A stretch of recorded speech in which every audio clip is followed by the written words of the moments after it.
డబ్బులు సంపాదించుకొని పదవి సంపాదించుకొని పేరు సంపాదించుకొని ఏదో కొంతమంది నన్ను వేలు పెట్టి చూపించే పరిస్థితికి వచ్చారు. నేను ఏం ఆశించినా, మీ దగ్గర డబ్బులు ఆశించినా లేకుంటే ఇంకేమైనా ఆశించినా,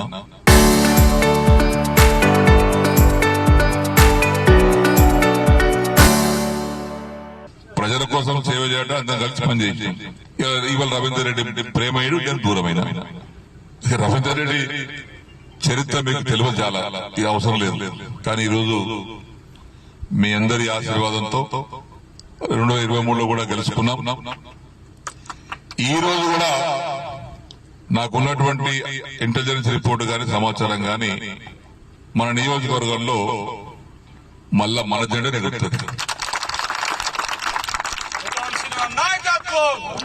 కాబట్టి అందరం సమయం పాటించి ఐకమత్యంతో, సరే మనకి మీ బీర్కూరు గ్రామం ఉంది, ఒక వ్యక్తి గెలిచాడు, మంచి వ్యక్తి ఓడిపోయాడు.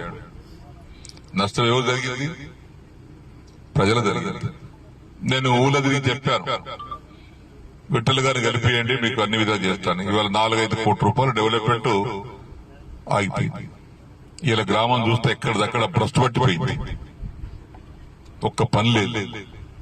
నేను వచ్చి గంగమ్మకు పూజ చేసి నేను పోతే తెల్లారు ఆయన పార్టీ జెండాలు పెట్టుకుని ఆయన వచ్చాడు.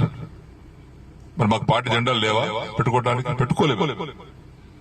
ఎందుకంటే ఇది అందరి పార్టీలకు అతీతంగా చేసేటువంటి కార్యక్రమం కాబట్టి కట్టమే పోయినాం, ఆ బిడ్డ పోయినాం, గంగమ్మకు పూలు చల్లినాం, పసుపు కుంకుమ వేసినాం, పూజ చేసినాం, వచ్చినాం. ఓ తెల్లారి చూడుగా రాదు రాకడ చూడుగా చూడు, ఆయన ఎక్కడికెక్కడికో మొత్తం నియోజకవర్గాన్ని జమ చేసుకుని మోటార్ సైకిల్ జెండాలు పెట్టుకుని వచ్చాడు.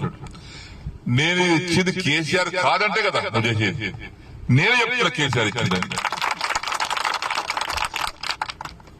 దానికోసం ఇక రకరకాలుగా సన్నాసులు కొంతమంది రావడం. ఇప్పుడు ఏమైతుంది, అంత పెద్ద రోడ్డు కట్టించిన 7 కోట్లు పెట్టి బీర్కూల్లో రాత్రి చీకటి, సెంట్రల్ లైటింగ్ లేదు.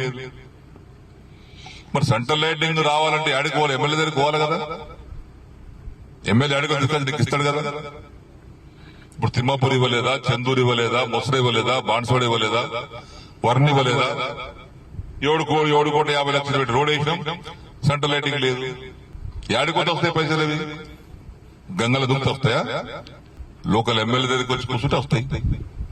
ఆయన రాడు, మీకు ప్రజలు ఆలోచన చేయాలి. ఆయన రాకపోతే నేను ఇంటికి చెప్పాను, ఆయనకి ఇస్తాను. మరి ఇస్తారా ఇంటికి పోయే బతులు ఇలా డబుల్ బెడ్రూమ్ కట్టినాం, 36 ఇళ్ళు.